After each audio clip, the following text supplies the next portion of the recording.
Ushiro Geri, back kick. So today I'm going to give you some ideas on how to improve your Ushiro Geri, or if you're new to the kick, maybe you can learn the kick from this video and sort of take it away and work yourself. So the first thing, or one of the most important things I think about back kick, is that we must keep the knees close together. Okay, if I start letting the knee flare out to the side or anything like this, it then becomes a side kick.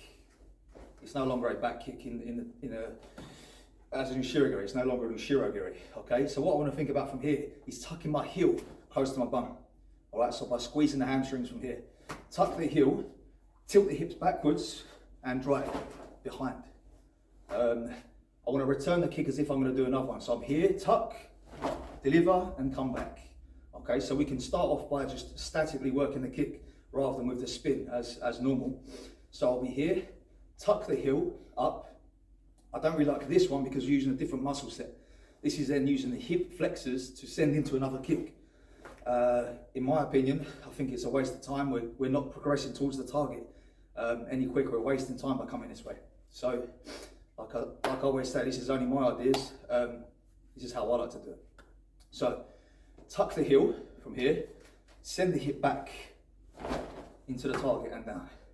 Tuck the heel, just a glance over the shoulder. I've not got to turn my head too much because then this puts too much twist on the spine and changes the path of the kick. Tuck the heel, look over the shoulder. I can see behind me and I can just drive straight back with the heel and come back in, please. So what we can do from here then is we have a target behind us. We have the kick shield. I can line myself up, get in position, sit down into your stance from here, into the knees, tuck the heel, and just work on delivering back into the pad. Lift, drive.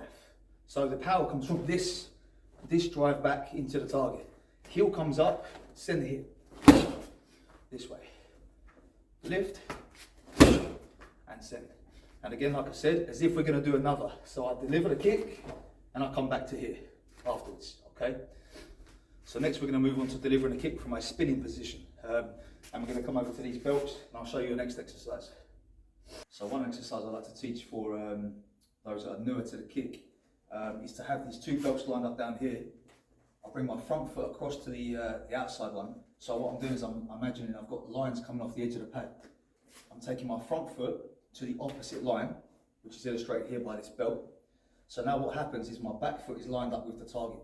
Okay, so I come across here, hands are up, I come across, my back foot is now lined up. So as long as I spin and I keep my knees together, I'm going to land on the target every time.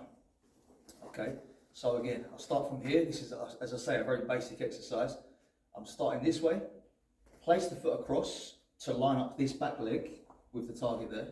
I spin on the spot, and I must keep my knees together now to send into the target. Okay. If I let the knees flare out, however, then I've lost that position. So I must make sure that I keep my my back foot and my knees, together. One, as I spin, my knees close and stay together. Rotate from the hip and into the target this way. So obviously that has a little bit of a telegraph. In that instance, you're stepping across and lining that foot up. However, this is just a basic exercise in order to teach the student how to line the back leg up with the target. In reality, I'll find that line in my movement. You know, maybe I'll come in and I'll set myself up this way, or I'll slide back defensively and go into the target this way. So the next step then from there is to lose the front foot across. Okay, so we'll just start from more of a sort of an inline stance here. So I'm working from this way. And now the idea is to fire the hips around into the target. So just line that there for me, please.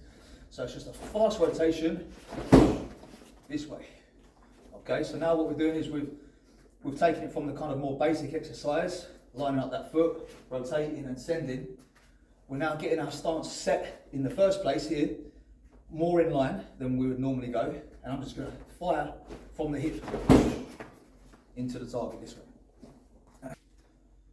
So it's important to rechamber the kick afterwards as well. I like to think about, or the way I teach is I like to say that we have to return the kick as if we're going to do another one. Okay, so I'd return the kick to the same position that I delivered it from. So as I've come across here and I've made my Ushiro Geri, I want to put it back to this position as if I'm going to do another. Okay, so the rechamber position should look the same as the chamber in the first place.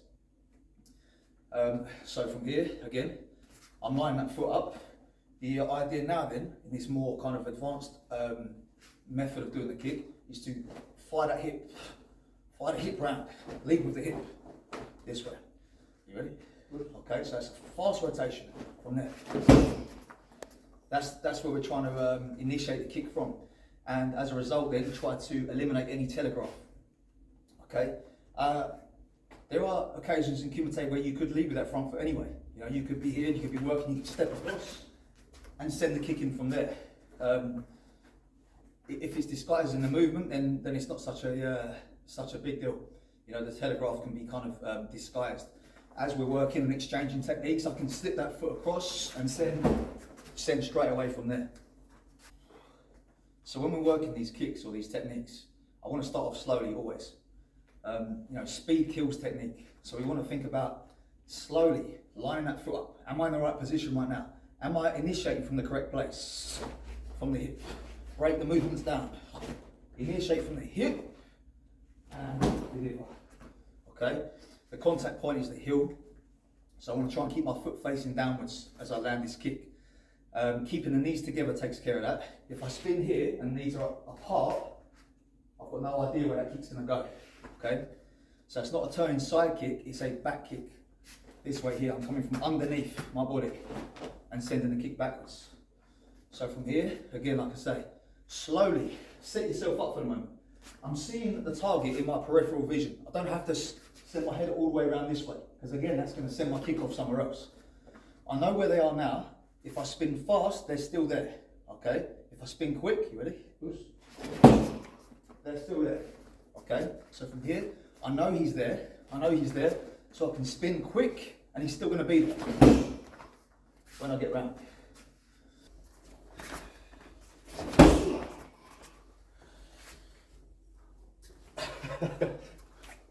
Getting whiplash.